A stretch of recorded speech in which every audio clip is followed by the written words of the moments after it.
Чому творчі люди завжди в боргах? Я 5 років майстрині, і я можу відповісти чесно. Це не тому, що творчі люди необережні з грошима. Це система. І я вам все розповім. Для в'язання мені потрібна якісна пряжа. Хороша мериносова вовна коштує не 50 гривень, коштує 200 чи 300. Світлий светр – це 5 чи 6 клубків. Це вже 1500 гривень, витрачених перед тим, як я взялась за роботу. Я можу продати цей светр за 3000 чи 4000.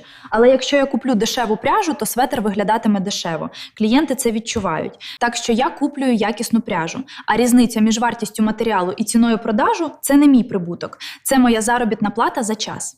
Але якщо клієнтка скаже, що я помилилась, то мої гроші йдуть у сміття. Художник, що малює картину за 500, витратити може 100 гривень фарби. Музикант записує пісню, витрачає майже нічого. Але я кожного разу вкладаю гроші в матеріали. Як працює мій бізнес? Клієнтка замовляє светр за 3000 гривень. Вона платить 50% авансу, це 1500 гривень. Але я маю купити якісну пряжу одразу. Потім я в'яжу 3 тижні. Потім вона платить другу половину. 3 тижні мої гроші були заморожені у роботі. 3 тижні мої матеріали стають светром замовника, але вона ще не заплатила повністю. Клієнтка платить за 40 годин. Але я витратила більше. 2 години консультації, 3 години вибір матеріалів і ще 1 година обробка. Це 48 годин. Замовник не платить за консультацію, не платить за час на вибір матеріалів. Чому? Тому що це мистецтво. І мистецтво нібито не повинно рахувати ці години. Але програміст рахує час планування, архітектор рахує час проєктування. Але художник – ні. Творчі люди роблять безкоштовну роботу, яку інші професійно оцінюють. На 3-му тижні я бачу, що один рядок не такої щільності. Ніхто, крім мене, не побачить. Але я це добре бачу і я розпускаю все. 2 тижні роботи йдуть у сміття. 2 тижні роботи йдуть у сміття. Але светр буде ідеальний. Клієнтка платить те ж саме. Але я працювала удвічі більше і отримала ті ж гроші. Мистецтво вимагає досконалості. А досконалість коштує часу.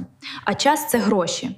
Гроші, яких ніхто не платить. Коли я показую светр, то клієнтка бачить красивий светр. Вона не бачить складність.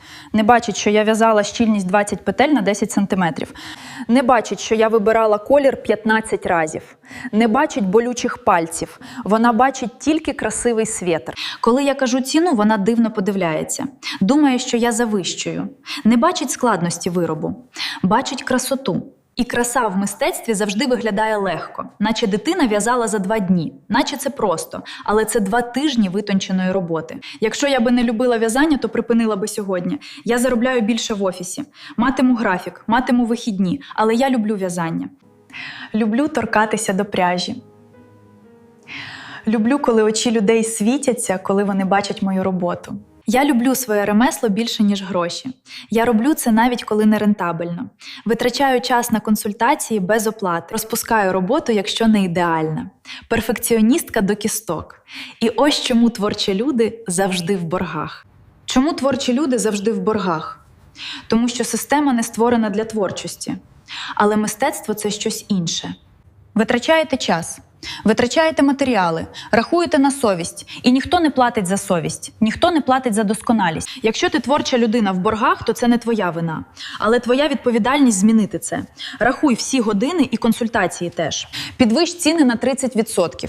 Не переробляй, якщо добре. Дай собі вихідні. Бери аванс перед роботою. Творчі люди завжди в боргах. Це не закон природи, це вибір.